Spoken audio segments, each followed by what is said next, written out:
Nah, untuk hari yang ketiga, minggu ke-6 ataupun minggu terakhir dari pagelaran MTL ID season yang keempat. Kalau begitu Goni juga Profesor KB, let's go.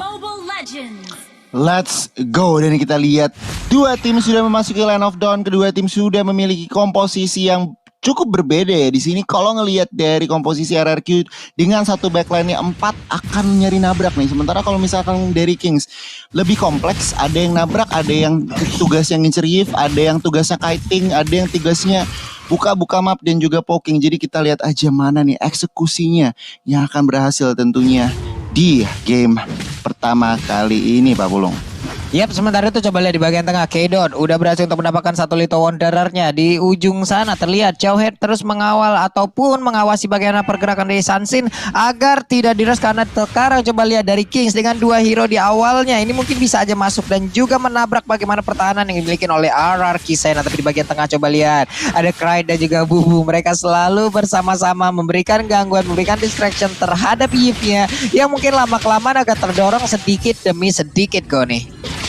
Setuju banget, dan kita lihat pergerakan di RRQ sudah agresif karena Bubu terpaksa menggunakan flickernya di menit yang pertama. Masih bisa selamat, belum ada first blood, tetapi tampaknya RRQ memiliki tekanan ke arah mungkin nanti turtle pertamanya mungkin ya. Kita lihat aja nih perkembangan trading skillsnya ke depannya, dan kita lihat Mountain Shocker sudah dibuka, memberikan juga pressure dan juga damage dan juga informasi.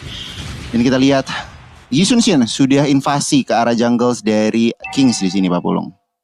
Iya benar sekali. Sementara di bagian atas coba lihat ada lagi nih pertempuran dengan ada dua orang yang selalu hadir. Oke, mereka siapkah untuk langsung memberikan gangguan terhadap Elise karena Newt sendiri di bagian atas sana gak memiliki terlalu banyak darah, tapi harus menghadapi 3 orang sekaligus. Mungkin Jauheadnya akan langsung siap masuk ke bagian dalam, belum lagi dengan damage Argotaran yang mungkin sudah dikurangi untuk sekarang. Langsung ditembaki begitu aja. Aetarnya di bagian belakang free hit banget, dilemparkan lagi dengan ejector, di mana tadi aksi pengepungan 2 orang ada di bagian depan juga satu di bagian belakang. Namun untuk kali ini Bubu mulai masuk ke bagian dalam, dari rumah Melation langsung dikeluarkan begitu aja, memberikan efek slow tadi dengan dari satu Void Crystal, membuat beberapa player dari RR Kisena agak sedikit terslot. Tapi untungnya waduh, mereka masih bisa selamat ya. Masih bisa selamat beberapa pemain dari Kings tadinya. Meskipun tadi Warlord menggunakan flicker ya, tetapi tidak bisa mensecure kill ke arah Bubu. Dan kita lihat apakah itu ngefek ya flicker tersebut, karena Jauheadnya udah memasuki area turtle, memberikan informasi juga akan kali kontes. Tapi Sun-shin masih terlalu jauh.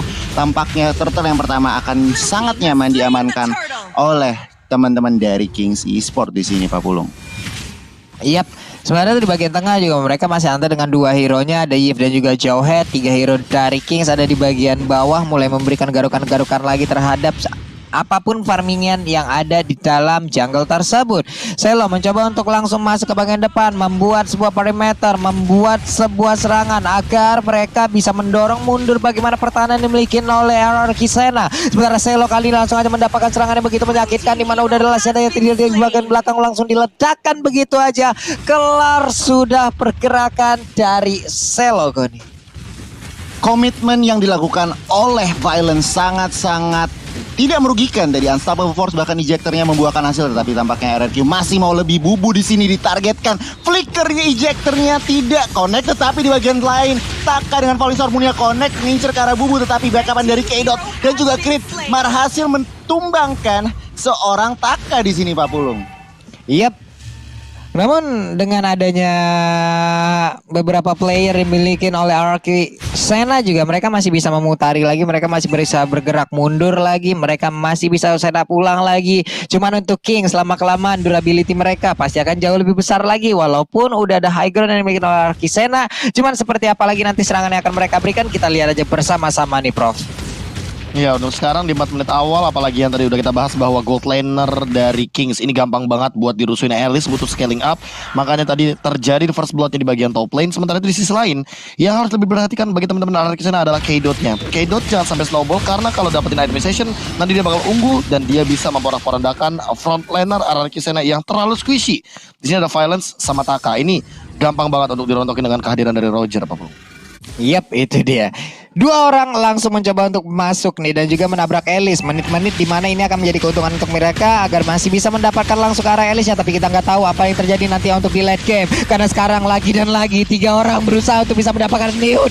Newt dia bisa lari. Enggak, ternyata dia udah berada di Nertara. Tapi dia tidak bisa kabur dari 3 player ini, Goni.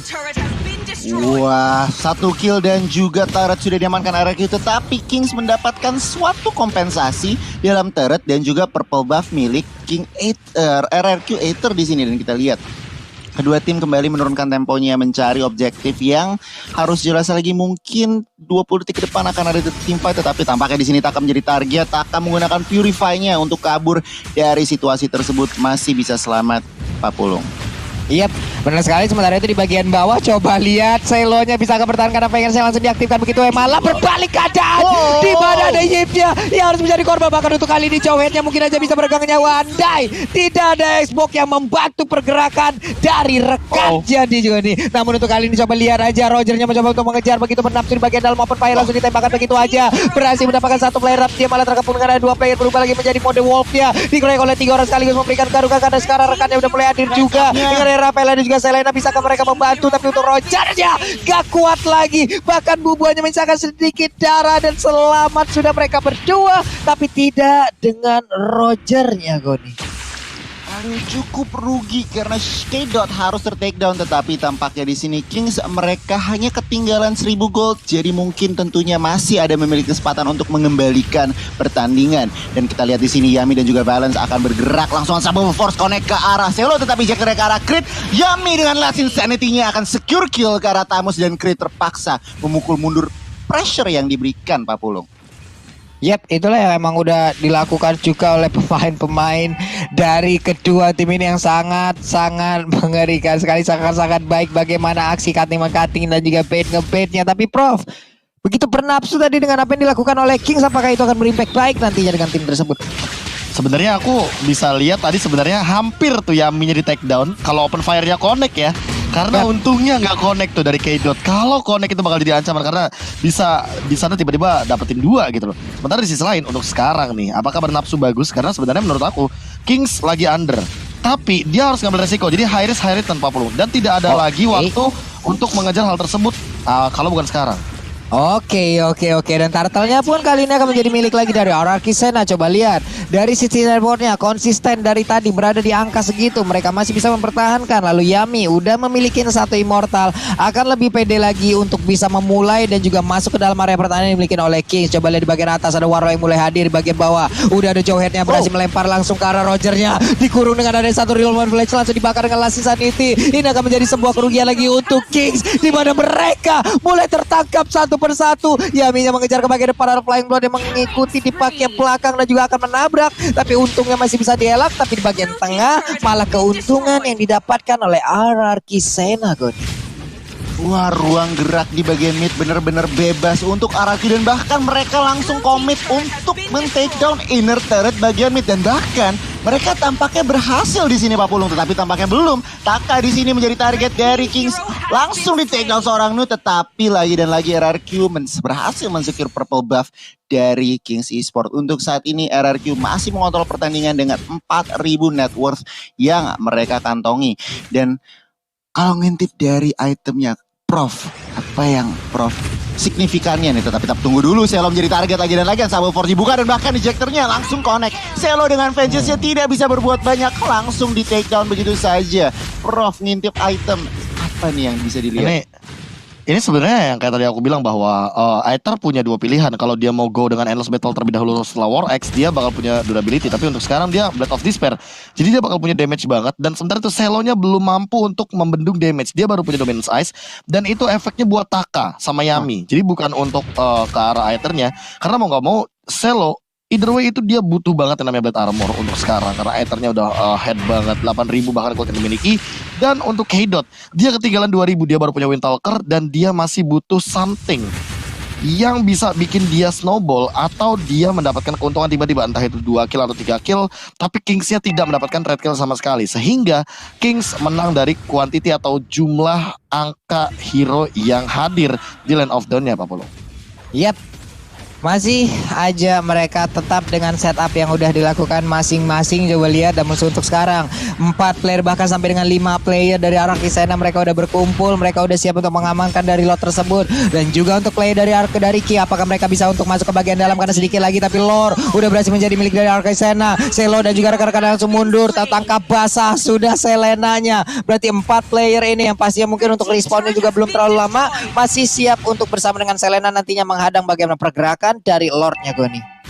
Wah, benar banget. Lord pertama sudah diamankan oleh RRQ dan untuk saat ini Selo tidak mendapatkan pertandingan yang dia inginkan ya. Di sini Tamusnya first pick padahal cuma harus di take down 5 kali. Jadi kita lihat aja nih impactnya mungkin belum, tetapi untuk menit segini mestinya Alice dengan Winter Truncheon-nya udah mulai bisa bermain di sini Pak Pulung.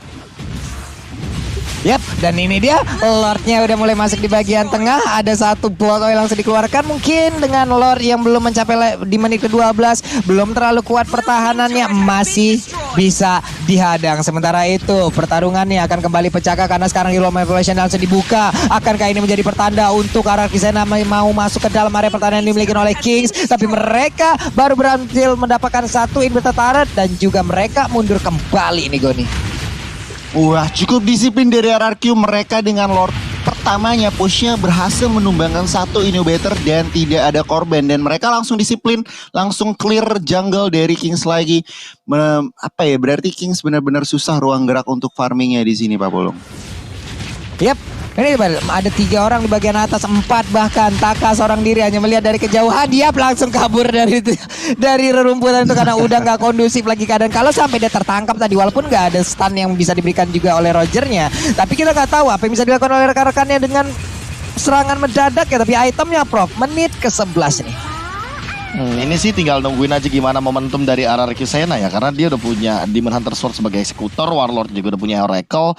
Jadi dealing damage kalau seandainya Newt jump in, walaupun dia udah punya Hunter Truncheon ini kayaknya bakal kurang banget. Namun jangan sampai yang kena 3 atau 4 nih dari jump innya si Alice, karena itu bakal jadi makanan banget buat RRQ Sena. Oke, lalu udah ada Realm Manipulation langsung dibuka. Cuman untuk Viraga Armor dari Yami pun udah habis, berarti nggak bakal ada last sanity untuk beberapa saat ke depan sampai dengan Viraga Armor terkiring kembali. Dan udah ada ejector yang berhasil untuk mendapatkan satu player dimiliki oleh Kim. Pertempuran kembali pecah di bagian tengah. Ada tamu saya juga menjadi korban. Sementara untuk Rogernya berubah menjadi manusia open fire, tapi gak ada rasanya. Tembakan yang dia berikan menghilangkan langsung 4 player dari Kings. Dan juga untuk RRQ Sena lengkap dengan 5 playernya. Mereka sangat butuh kemenangan ini. Mereka sangat ingin mendapatkan kemenangan dan juga mengamankan satu slot untuk babak playoff. Dan bener aja game pertama untuk RRQ Sena Goni.